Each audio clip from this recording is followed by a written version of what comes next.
représenter. J'adore cette voiture. J'adore cette voiture parce que il y a quelques années, j'ai eu la même. Enfin, la même, c'était une berline, hein, c'était pas le coupé. Et j'aimais beaucoup la berline. Mais en coupé, elle est à tomber. Cette voiture, elle est à tomber.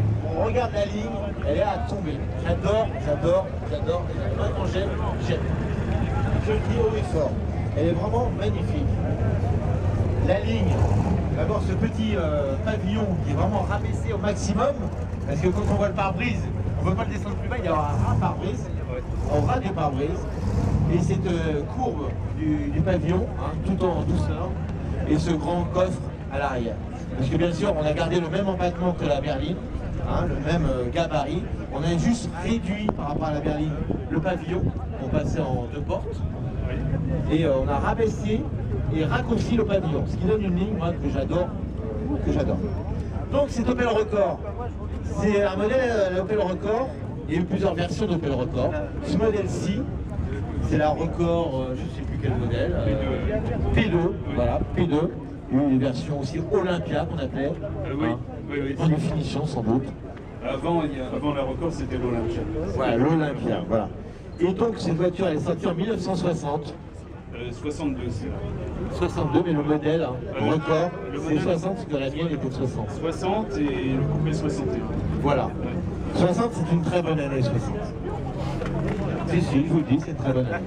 Elle est sortie 2 ans. Donc celle-ci, elle est de 62.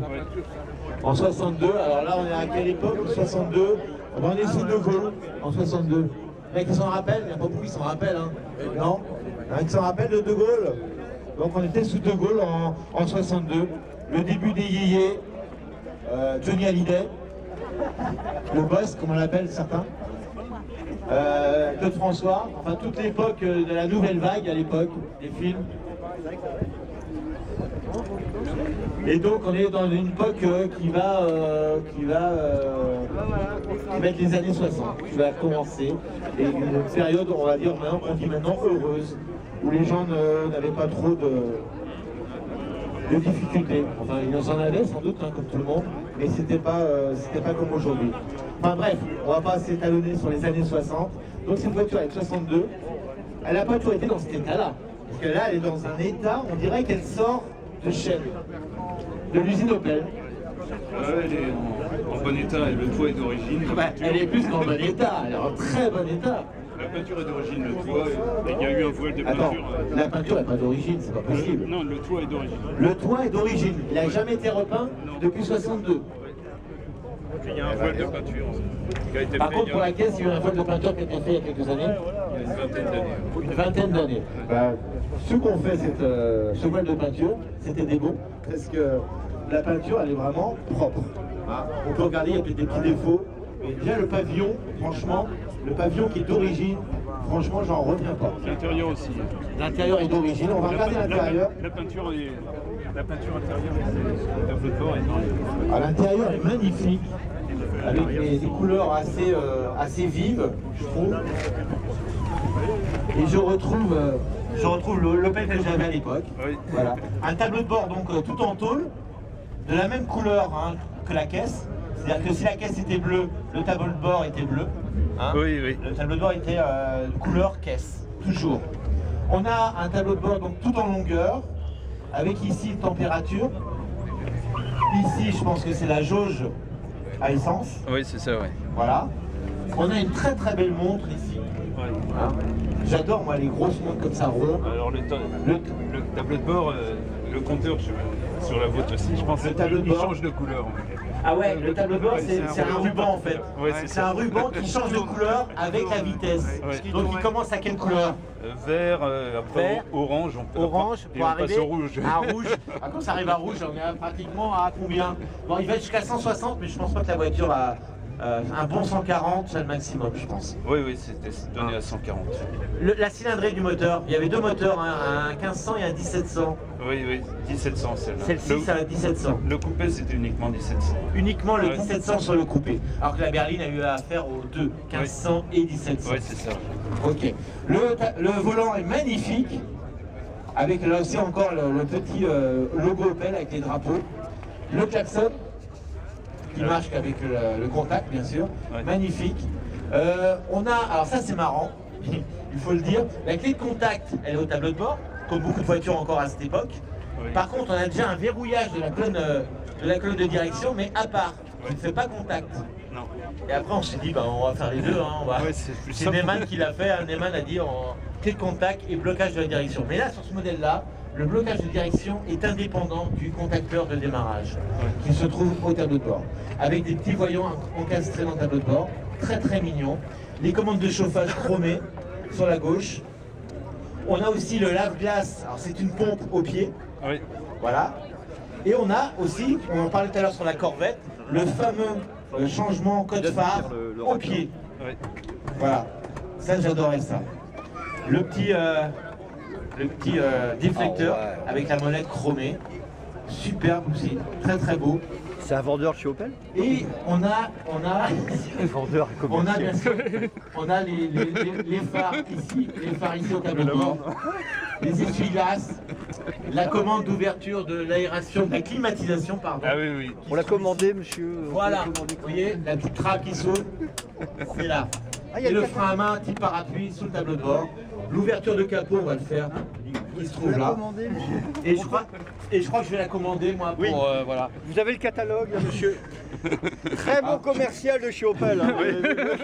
Non, je parle beaucoup parce que quand j'adore, moi, je suis intarissable. Et on a les déflecteurs aussi à l'arrière qui s'ouvrent, on s'en trouve, pardon. Et t'as mis des ceintures de sécurité, c'est des potes ou c'est toi qui les as rajoutés? Il y en avait à la bombe. Donc c'était pas obligatoire à l'époque, c'était un accessoire. Je crois que c'est Volvo qui a lancé la mode d'ailleurs, des ceintures, je crois, dans les années 50. Ouais. Et donc j'ai retrouvé les mêmes pour l'arrière. T'as retrouvé exactement les mêmes pour l'arrière. Ça doute un... D'ailleurs, je sais pas comment t'as fait. Deux pays différents. Deux pays différents. Alors là... Comment vous l'avez trouvé cette voiture? Magnifique. Hein, qui c'est qu'on a déjà vu? Ça court pas les rues, hein, les Opel. Déjà en berline, ça court pas les rues. Alors en coupé, c'est pratiquement introuvable. Il y a eu des versions en cabriolet faites par des carrossiers. Pas par l'usine, mais par des carrossiers. Donc on a le bouchon d'essence. Tu mets des valises, Voilà. un coffre énorme, non? On a un coffre qui doit être énorme, comme disait mon cher ami Eric. On peut le regarder. On peut l'ouvrir? Non, c'est pas un poussoir, c'est une clé, monsieur. Eh oui. Voilà. Le porte... Oh là là. Oh, t'as vu la profondeur? Ah, je vois pas le fond. Je vois pas le fond du coffre. Avec les... Regardez. Avec Le chien et ta compagne. on a le pneu de secours d'origine, avec la roue de secours d'origine. Ah, c'est incroyable à la place. Hein. Je me rappelais pas qu'il y avait autant de place. Maintenant sur la berline, il y a moins de place. Ah oui, parce que On peut partir avec les enfants, les cousins, la belle-mère, le beau-père, La belle-mère dans le coffre. la... et l'autostoppeuse que tu as retrouvé sur l'autoroute. c'est pour ça que j'ai acheté ça. Ah, cette voiture, elle est, bon, je leur dis, elle est encore magnifique, je me répète. Tu l'as depuis combien de temps cette voiture?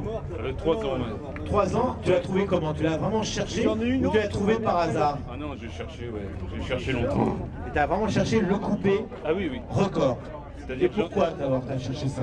j'en avais vu une Tour de Bretagne il y a 30 ans. 30 ans autour de Bretagne, il y en avait une, c'est possible, ouais. Et en fait, elle m'a tapé dans l'œil. Après, j'en ai retrouvé une à Saint-Malo, dans une casse. À côté de Saint-Malo, pas Saint-Malo. Ouais, je vois où tu veux dire. D'accord. Je la connais cette casse et j'ai vu cette voiture-là. Elle était... Dans un état pas possible. Elle était bien avancée, oui.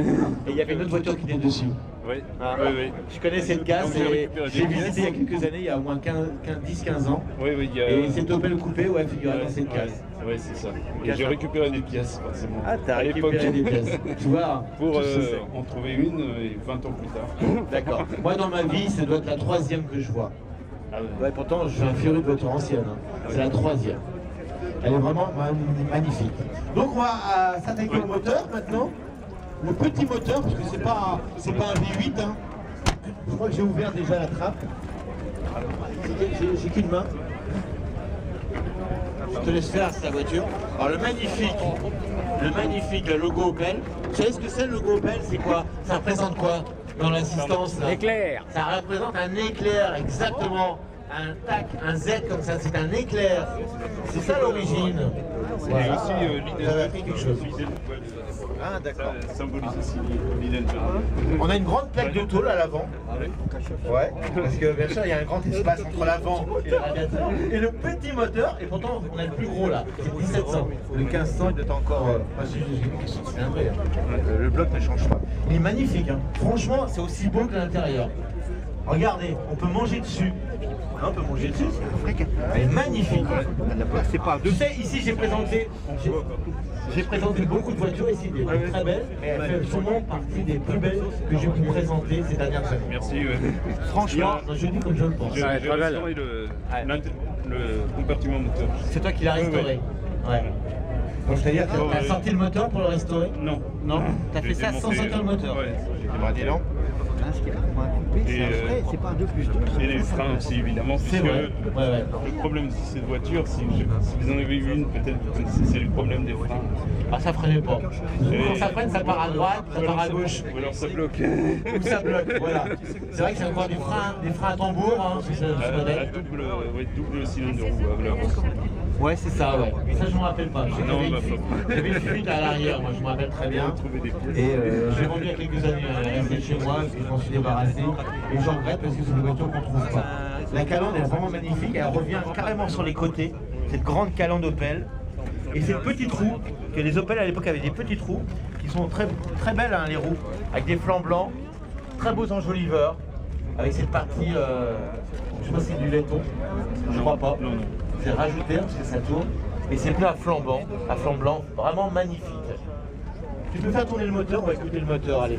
C'est la dernière voiture, on s'attarde. Qui c'est qui peut me donner l'heure? J'aimerais bien voir l'heure. Mini moins 5. Bon, j'ai encore 5 minutes, alors c'est bon. Batterie 6 volts. Je me suis sali. Je vais me faire engueuler par quelqu'un. Comme quoi on peut pas manger dessus. On peut pas manger dessus. J'ai plein de choses dans les mains. Alors, Batterie 6 volts. Hein. batterie 6 volts, c'est vrai, c'est encore un modèle. Il y avait beaucoup de modèles en 6 volts à l'époque. Je crois que les derniers à être en 6 volts, c'était les Cox dans les années 70. Ouais. Donc la batterie, pareil, elle a un look d'époque, la batterie. Elle ne doit pas être d'époque, pourtant, elle a un look d'époque. Oui. Je sais qu'aujourd'hui, on trouve des batteries modernes avec un look d'époque. Et c'est vraiment super sympa d'avoir ce genre de batterie. Elle tourne super bien. Hein. Oui, ça marche. Donc on n'a pas encore de circuit fermé pour l'eau. D'accord, on remplit au niveau du radiateur. Oui. Hein, c'est la Renault 4 qui en sera la mode. La Renault 4 qui en sera la mode des circuits fermés, scellés comme on disait. Exactement. Là c'est quoi qu'on a? Ah, c'est un klaxon, je cherchais ce que c'était. T'as 3 trompes. Je peux te donner? Vas-y, appuie, pourquoi? Un compresseur. Si, allez. En plus, il est magnifique ton klaxon, regarde la partie. Ah ouais. Style Tour de France, voilà. Vraiment, elle est magnifique. Comment vous la trouvez, le public, cette voiture? Elle est magnifique. Très belle. Applaudissez-le. Vous pouvez l'applaudir. Ah, si. Merci à toi. On va te laisser repartir. Cette magnifique Opel record coupé P2 avec des gros ressorts de capot. Voilà. Je vais récupérer mon petit... voilà. Donc aujourd'hui ce sont les 10 ans de ce rassemblement.